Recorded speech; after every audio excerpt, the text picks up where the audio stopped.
Seja muito bem-vindo e bem-vinda, meu futuro mestre e mestra. Eu sou Gustavo Assis, eu sou mestre em Direito pela UNB e ajudo pessoas que têm o sonho de fazer mestrado em instituições públicas e economizar a média aí de R$ 3.000 por mês.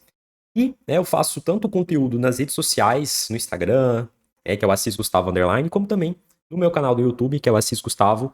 E também, além disso, eu tenho um programa de mentoria voltado realmente para acelerar a aprovação daquelas pessoas que querem ter um acompanhamento mais próximo comigo, que se chama GPS da aprovação no mestrado.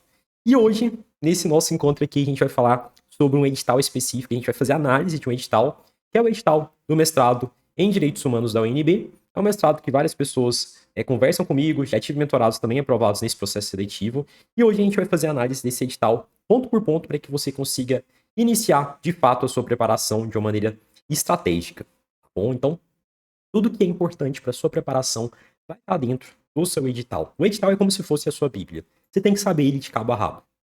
Vamos lá? Vamos aqui para minha tela? Vou compartilhar a tela aqui com vocês para a gente poder destrinchar esse edital ponto por ponto. Só um minutinho.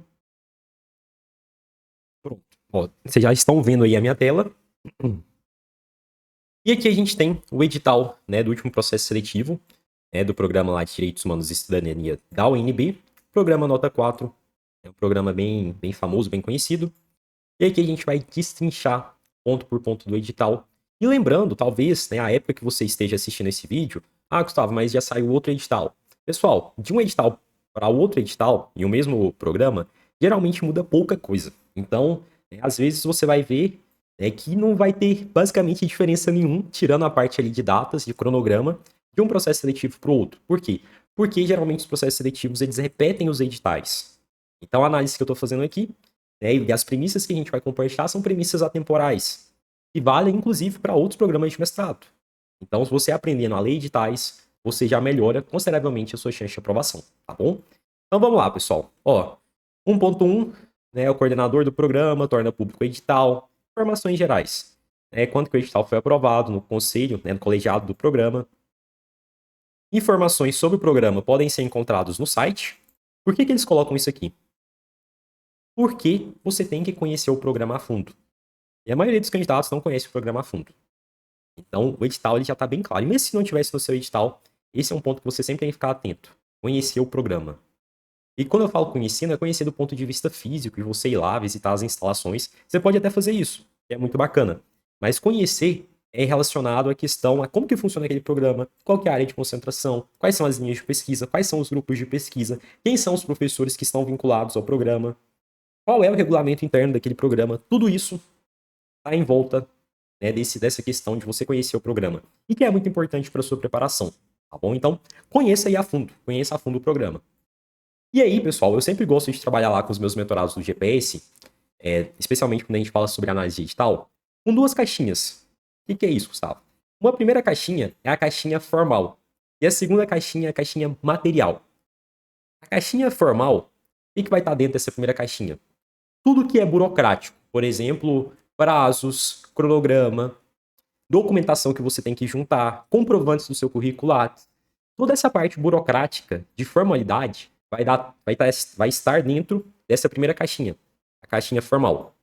E tudo que for relativo à parte de como que você vai ser avaliado em cada uma das etapas, vai estar dentro da segunda caixinha, que é a caixinha material. Onde os professores vão dizer o que eles estão esperando de ti na seleção de mestrado, em cada uma das etapas. E tudo isso você vai encontrar dentro do edital.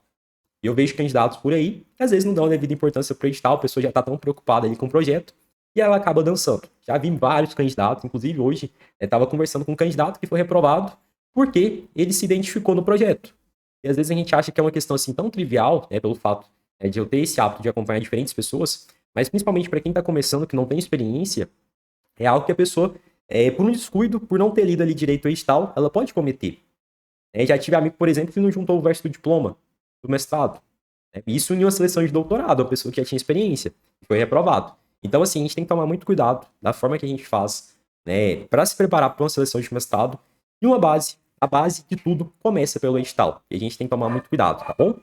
Pessoal, agora em relação ao número de vagas do edital, também está dentro dessa primeira caixinha dos aspectos formais. A gente vai conversar. Vamos ver quais são os números de vagas, porque isso é importante, vai influenciar na sua preparação diretamente.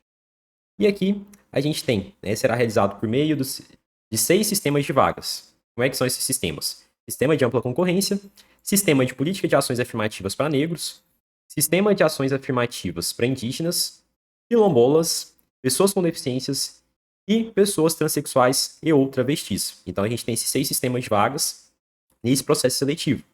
Bom, do número de vagas, vamos ver especificamente em relação ao número de vagas. São 20 para o doutorado, 14 para o mestrado e 6 para política de ação afirmativa para negros. Uma vaga, esse aqui em relação ao doutorado. Peraí, doutorado. No mestrado, 21 vagas, sendo 15 vagas para ampla concorrência e 6 vagas para ação afirmativa para negros. Do mestrado, 2 vagas para política de ação afirmativa para indígenas, uma vaga para quilombolas, uma vaga para pessoas com deficiências e uma vaga para transexuais ou travestis. Então a gente tem a especificidade do total de 21 vagas, 15 relacionadas à ampla concorrência e 6 para candidatos cotistas, e aí tem as diferenças: indígenas, quilombolas, pessoas com deficiências, transexuais e travestis. Vamos ver aqui. O programa organiza-se em uma área de concentração intitulada Direitos Humanos e Cidadania. Pessoal, a área de concentração, eu gosto de dizer que é como se fosse um grande guarda-chuva sobre o que o programa ali ele tem um foco. Qual que é o foco do programa? Nesse caso aqui é Direitos Humanos e Cidadania. Poderia ter um foco, por exemplo, em Direito Agrário. Então, mestrado no UFG em Direito Agrário. Poderia ter um foco em Direito Público. E assim por diante. Então, dentro desse grande guarda-chuva que a gente chama de área de concentração, você vai encontrar 3 linhas de pesquisas que estão no anexo 2 desse edital. Vamos dar um confere lá no anexo 2? Rapidamente, vamos ver se a gente acha aqui. E tem muito arquivo nesse edital, tem 50 páginas. Vamos ver se a gente acha aqui rapidamente. Ó, a gente achou o anexo 2. Descrição das linhas de pesquisa e dos projetos. Ó, vamos ver quais são as linhas. Linha 1, educação em e para direitos humanos e cidadania. E aí você vai destacar e você vai ler a descrição de cada uma dessas linhas. Você vai ver quem são os projetos que estão vinculados a cada linha. Então, dentro dessa linha de pesquisa tem esses projetos aqui. Educação em direitos humanos, subjetividade e cidadania. E aí vem a descrição. Outro projeto, educação em direitos humanos no ensino, pesquisa e extensão da graduação e pós-graduação. E outro, educação em direitos humanos problematizando e reconstruindo a relação. E ainda tem mais. Tem 5, na verdade. Acho que tem até mais de 5. Não, são 5. 4. Colonialismo, colonialidade e educação, cenários de resistência e subordinação e narrativas migrantes, formação, identidade e reinvenção de si. E, por fim, a organização do sistema educacional inclusivo e a inclusão do estudante com deficiência visual no ensino médio. Um estudo comparado entre Distrito Federal e Goiás. Então, são projetos que estão vinculados à linha 1. Então, pense o quê? Que você tá. A área de concentração é o grande guarda-chuva. Dentro desse grande guarda-chuva tem o quê? As linhas de pesquisa, que são 3. E cada linha de pesquisa, ela se ramifica ainda mais através dos projetos que estão vinculados a cada linha. Tá bom? Então, pensa sempre como um grande guarda-chuva. E aí você vai afunilando, até ver na prática o que os professores estão pesquisando. E o edital, ele dá esses projetos aqui não é à toa. Não é à toa. Você tem que desenvolver algo que esteja vinculado a um desses 5 projetos, caso você escolha a linha 1, por exemplo. E aí a gente tem a linha 2, que é em políticas públicas, movimentos sociais, diversidade sexual e de gênero, raça e etnia. Tem a descrição aqui do que eles pesquisam. E a gente tem os projetos que estão vinculados. Vamos ver quantos são. 1, 2, 3, 4. 4 projetos. Vamos ver quais são. Construções tecnológicas em rede de ação pública, elementos políticos de transformação social no campo dos direitos humanos e da cidadania, acesso à informação e cidadania, análise dinâmica de ação pública transversal e participativa, a sociedade desigual, entre continuidade de recriações, o pensamento africano no velho continente negro e na diáspora. São essas linhas, esses projetos de pesquisa que tem dentro da linha 2. E aí, por fim, a gente tem a linha de pesquisa 3, que é a última linha do programa, que é em democracia, constitucionalismo, memória e história. E aí a gente tem os projetos que são vinculados, o direito achado na rua. Inclusive, cursei essa disciplina na época do mestrado. Projeto 12 aqui, relacionado à agência histórica e direitos humanos e sentidos de cidadania. Cidades, história e memória, processos urbanos, mobilidades e dinâmicas sociais. Constitucionalismo brasileiro em perspectiva histórica. Aí tem um outro direito achado na rua com outro professor. Constitucionalismo brasileiro em perspectiva histórica. E basicamente é isso, pessoal, o que a gente tem. São várias, vocês viram, são 3 linhas de pesquisa, e dentro de cada linha de pesquisa tem uma série de projetos que estão vinculados, com professores diferentes, com abordagens diferentes, e você tem que ficar atento a cada uma dessas descrições. A descrição, ela tá aqui não é à toa, é para você ler, para você refletir sobre um potencial tema, e tem a relação com a área de concentração do programa, com a linha de pesquisa, com os projetos que estão vinculados, com as pesquisas que os professores estão desenvolvendo. Decora isso que eu tô te passando aqui. Tá? Anota porque é muito importante. E aí, beleza, agora a gente já conheceu as linhas do programa, vamos voltar lá para a parte inicial do edital. E aí a gente tem informações relacionadas às vagas, né, que são reservadas para ações afirmativas, que é interessante que vocês leiam. Tem várias informações para cada um dos tipos de cota que tem aqui no edital. A gente não vai ler até para otimizar o nosso tempo aqui de análise, mas você deve ler obrigatoriamente. Mesmo que você não vá concorrer às ações afirmativas, leia. É importante que você leia. Tem uma questão aqui relacionada à concessão das bolsas. A concessão de bolsas de estudo será prioritariamente atribuída a candidatos aprovados, autodeclarados indígenas, quilombolas e heteroidentificados negros, a pessoas com deficiências e a transexuais e ou travestis, conforme o artigo 2º da resolução do CPP. As demais, os demais aprovados, deverão ser concedidas as bolsas remanescentes, segundo os critérios definidos pelo colegiado do programa. Pessoal, geralmente, edital de bolsa é um edital à parte, tá bom? Então, você não vai encontrar muitas informações. Tem edital que você nem vai encontrar essa informação relativa à concessão de bolsas no edital do processo seletivo. Você só vai encontrar em outro edital, um edital específico no programa. E geralmente quem vai participar é quem já foi aprovado, tá bom? Então, é lá no edital que você vai encontrar informações relativas à bolsa. Geralmente, eles dão muita ênfase, as bolsas são prioritariamente para as ações afirmativas, para os cotistas. Então, e depois, as remanescentes podem ser abertas aí para o pessoal da ampla concorrência. Pelo menos nesse edital aqui, pelo que a gente está vendo, tá bom? Tem outros programas que adotam outros critérios. Cada programa ele tem uma possibilidade, tem uma cota ali, um número de bolsas, a partir da nota que ele tem da CAPES, e a partir desse quantitativo de bolsas, ele vai definir uma série de critérios que ele vai estar adotando no processo seletivo. Tem processo seletivo que adota, por exemplo, os mais bem colocados no processo seletivo. Tem outros que é por questões socioeconômicas. Então é interessante que você veja, se você tem esse interesse aí da bolsa, e olhe o edital específico com as informações específicas. Na inscrição no processo seletivo, vamos ver aqui, serão realizadas exclusivamente por meio digital. Então tem um site aqui, ou seja, vai adiantar você tentar fazer a sua inscrição presencial? Não, porque está falando que é exclusivamente no meio eletrônico, tá bom? Com link específico, com data e hora de início e término. E todos os documentos têm que ser digitalizados em cores no formato PDF. Pessoal, são informações bestinhas, mas que a gente não presta atenção muitas vezes. E aí tem candidato que vai mandar documento em Word, vai ser reprovado. Porque aqui tá falando explicitamente PDF, tá bom? Pode ser em preto e branco, Gustavo, os documentos? Não pode, porque aqui tá falando digitalizado em cores. Então a gente tem que seguir muito a risca os editais, porque eles são muito criteriosos. E um deslize que você dá, você pode ser reprovado. E aí tem o formulário de inscrição, que você vai ter que preencher no site, com a data. E aí a gente vai seguindo, tem algumas informações aqui mais formais. Tudo isso aqui está relacionado àquela primeira caixinha que a gente conversou, de aspectos formais. Caixinha formal, vocês devem ficar atentos. E aí a gente vai seguindo. Quem que pode se inscrever no processo seletivo? Essa informação boa. Candidatos graduados em fase de conclusão de curso de graduação. Ou seja, se você... Esse é um detalhe que às vezes as pessoas não sabem. Mas você, no 10º período da sua graduação, você já pode concorrer a processo seletivo de mestrado. Foi o meu caso, por exemplo. Eu estava no 10º período da graduação, quando eu me candidatei a 3 programas de mestrado que fui aprovado. Que foi o mestrado em Direito da UNB, o mestrado em Direitos Humanos da UFG e o mestrado em Direito e Políticas Públicas da UFG.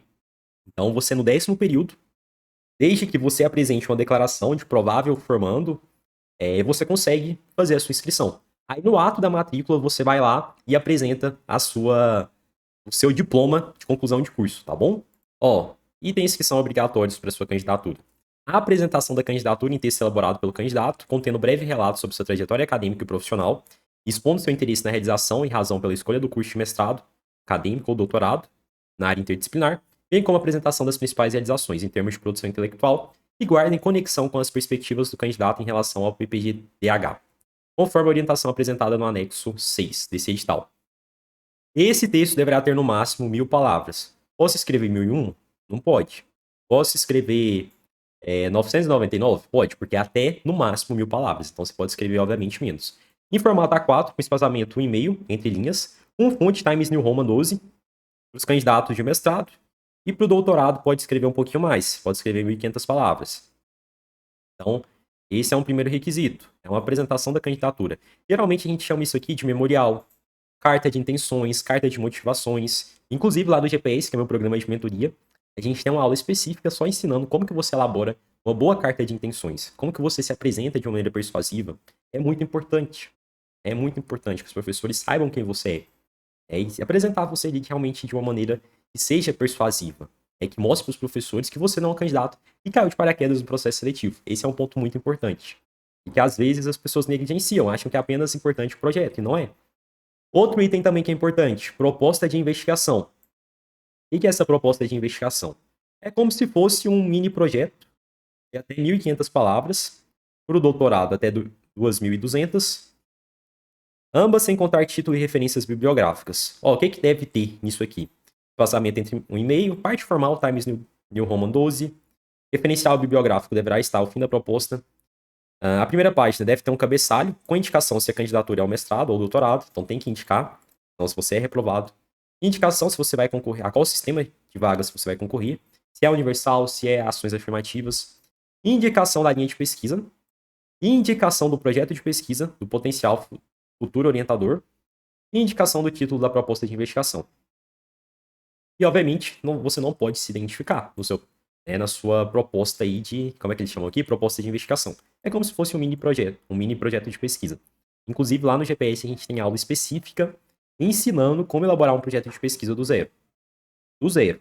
Desde a escolha do tema, de acordo com o programa, desde ensinar você o que é um problema, o que é uma hipótese, o que não é um problema, o que não é uma hipótese, descomplicando a questão da metodologia científica para facilitar a sua escrita.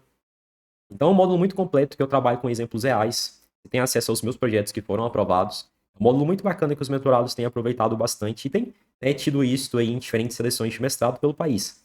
Então só quis fazer esse adendo. É claro que aqui a gente não consegue se aprofundar no projeto porque a gente precisaria de no mínimo aí umas 17 aulas só para se aprofundar no projeto, tá bom? Mas vamos seguindo aqui. Cópia do diploma de graduação frente e verso digitalizado em cores, legível em formato PDF. Ou declaração de provável formando no segundo semestre seletivo de 2022, assinado pelo coordenador do curso para os candidatos do curso de mestrado. Então já anota isso aí, tá bom? Cópia dos diplomas de graduação, frente e verso, de novo. Histórico escolar digitalizado. Currículo Lattes completo e atualizado. Carta confirmando que o conhecimento instrumental de idiomas estrangeiros indicado no currículo Lattes é suficiente para os estudos a serem realizados no programa, conforme o anexo 7. Vocês querem olhar lá o anexo 7? Na verdade, é um formulário lá bem breve, você mostrando que você tem você declarando de próprio punho que você tem esse conhecimento instrumental. Vamos ver lá? Esse anexo 7? A gente consegue chegar lá? Vamos ver. Anexo 4, anexo 5, anexo 6, anexo 7. Não, a gente passou aqui, ó. Anexo 7. Eu, fulano de tal, você coloca o seu CPF, declaro que possuo conhecimento instrumental. E aí você vai colocar de qual idioma, indicado no seu currículo Lattes, tá bom? E é basicamente isso que você tem que fazer. Tem que juntar algum comprovante? Não, não tá pedindo, tá bom? Elaboração. Esse anexo 6 também é interessante, a gente vê as orientações. Vamos ver? Aqui é as orientações para você elaborar o seu texto de apresentação de candidatura. Olha que bacana. E aqui tem todas as questões que você deve responder. Descreva sua trajetória acadêmica e qual a motivação que o fez escolher o curso acadêmico de mestrado ou doutorado em Direitos Humanos e Cidadania, da UNB. A qual linha de pesquisa você se candidata, justifique sua escolha e considere a influência da sua graduação, e se for o caso, do mestrado. Discorra sobre a sua relação entre a formação acadêmica e a experiência profissional e a proposta do programa Pós-Graduação em Direitos Humanos e Cidadania, destacando a importância da interdisciplinaridade de sua proposta e a linha de pesquisa escolhida. A qual projeto de pesquisa de um potencial futuro orientador à sua proposta de investigação se vincula. Faça um resumo da proposta de investigação explicitando como irá se articular de forma interdisciplinar com direitos humanos e cidadania. Qual a sua experiência com a temática dos direitos humanos e cidadania? Quais são as suas expectativas em relação ao programa? Discorra sobre a sua disponibilidade e possibilidade de dedicação ao curso. Então, são 8 questões que você deve ficar muito atento. Recomendo aí demais que você tenha um apoio, um suporte de um mentor para poder te orientar nessas questões aqui, nessas questões que são específicas. E lá no GPS a gente tem aula específica, como eu já comentei, sobre carta de intenções que pode te auxiliar a trazer uma boa resposta. Porque não basta você responder de qualquer jeito. Tem que responder da forma que os professores estão esperando que você responda. Tá bom? Então, fica aí a dica. Agora vamos voltar lá para onde a gente estava. Aqui tem mais coisas. Cópia frente, verso colorida do RG, cópia do CPF, cópia do título de eleitor, certificado de reservista, autodeclaração. Tá vendo, gente, o tanto de documento que tem? Pensa se você vai deixar isso aí para o último dia, se você vai conseguir juntar esse tanto de documentos. Não vai dar tempo. Às vezes você não vai estar encontrando um documento que é importante, a sua, sei lá, a sua reservista. Tem 1000 anos que você não vê. E aí você perde a sua inscrição porque você deixou simplesmente para a última hora. Então, uma coisa que eu sempre recomendo para os meus mentorados: se inscrevam no processo seletivo até no máximo no penúltimo dia, tá bom? E é a dica que eu deixo aqui também para vocês. Outra informação aqui que é super importante é relacionado ao pagamento. R$ 200 que você tem que pagar, tem que gerar a guia de recolhimento da União, o GRU, nesse site, conforme as orientações, cadastrando cada uma das informações, vê certinho cada uma dessas informações para não colocar dado errado, tá bom? E você vai juntar comprovante de pagamento, não é o comprovante de agendamento, comprovante de pagamento, quando você for fazer a sua inscrição, tá bom? Aqui, ó, eles colocam até explicitamente o que não vai ser aceito como comprovante de pagamento. Se tiver errado, já era. Se você colocou o comprovante de agendamento, já era.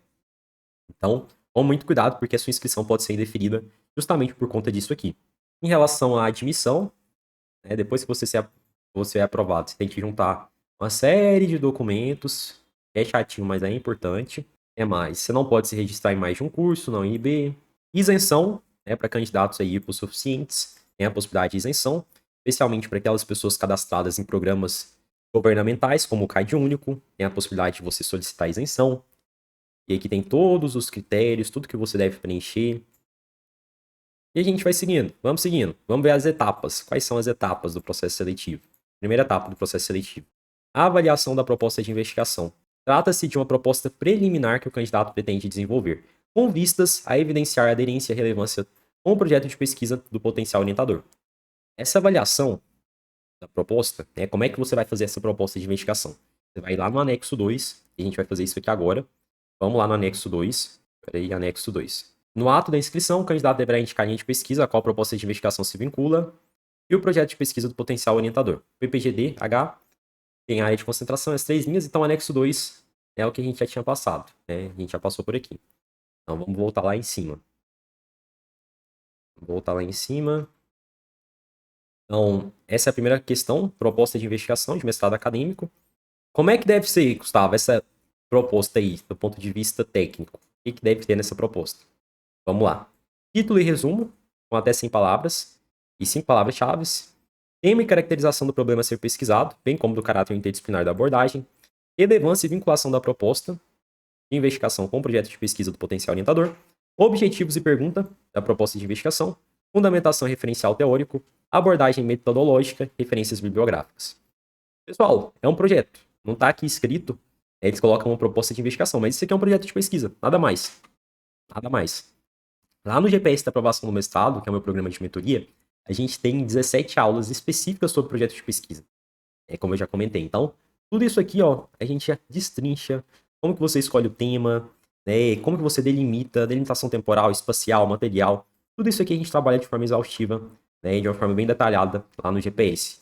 Mas são pontos aí importantes. Tem edital, por exemplo, que vai adotar uma estrutura de projeto de pesquisa diferente e que você deve ficar ligado. Siga à risca o edital.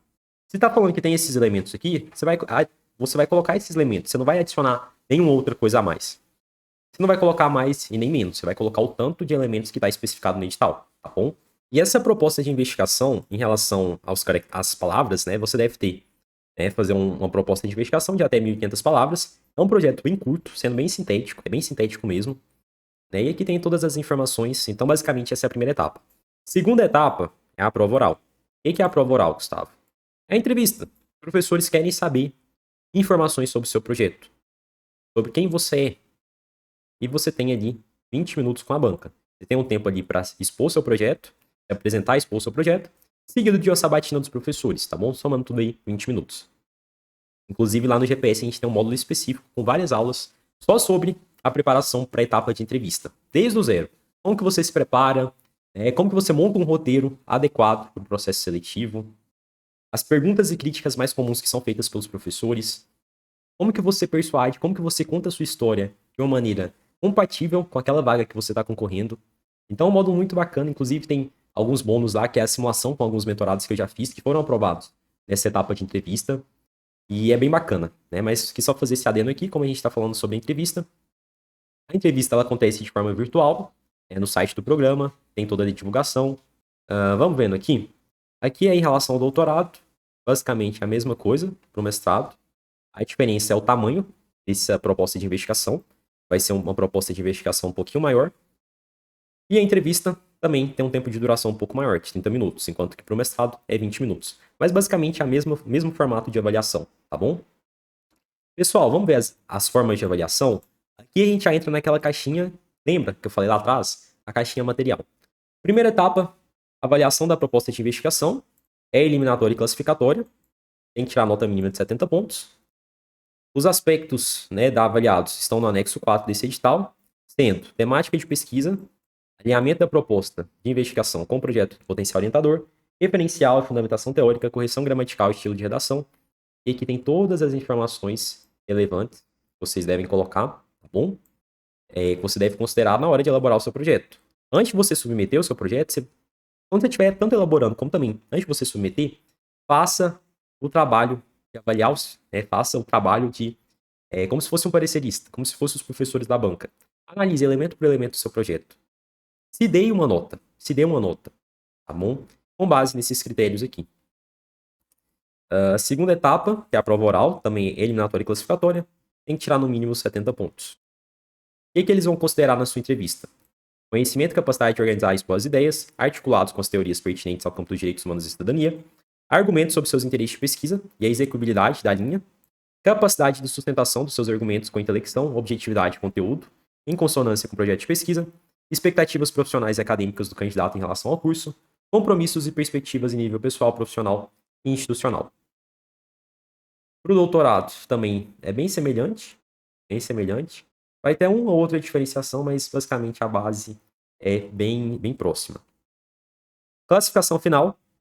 A proposta tem peso 4 e a prova oral tem peso 6. O que mais que a gente pode encontrar aqui? O cronograma, que vai estar dentro daquela primeira caixinha que a gente falou. Pessoal, tira print desse cronograma, anota as datas, porque é muito importante, tá bom? Cada uma das etapas, anota aí para você não perder nenhuma. E aí vem as informações sobre os recursos, como que você pode entrar com recurso, todas as informações, disposições finais. E com isso, pessoal, a gente encerra, né, o edital. E aqui tem um anexo relacionado à distribuição de vagas, que você deve ficar atento. Quem são os professores, quem está disponibilizando vaga, qual que é o projeto de pesquisa disponível. Tudo isso aqui influencia na sua preparação. E aí vem o anexo 2 com a descrição das linhas. Enfim. E basicamente isso, tudo isso que você deve dominar para mandar bem o seu processo seletivo de mestrado. Lembrando, da caixinha formal, da caixinha material, você tem grandes chances de conseguir dominar o seu edital, tá bom? E se precisar de algum apoio, de algum suporte, se lembre que a gente tem o GPS da aprovação do mestrado, que é o meu programa intensivo de mentoria para auxiliar você a atingir o seu sonho do mestrado, tá bom? A minha rede social, meu Instagram é o Assis Gustavo _, se você quiser conversar comigo. Meu YouTube é o Assis Gustavo. E qualquer outra dúvida que você tiver, pode deixar aí nos comentários, ou mesmo me mandar lá no Instagram, tá bom? Um grande abraço!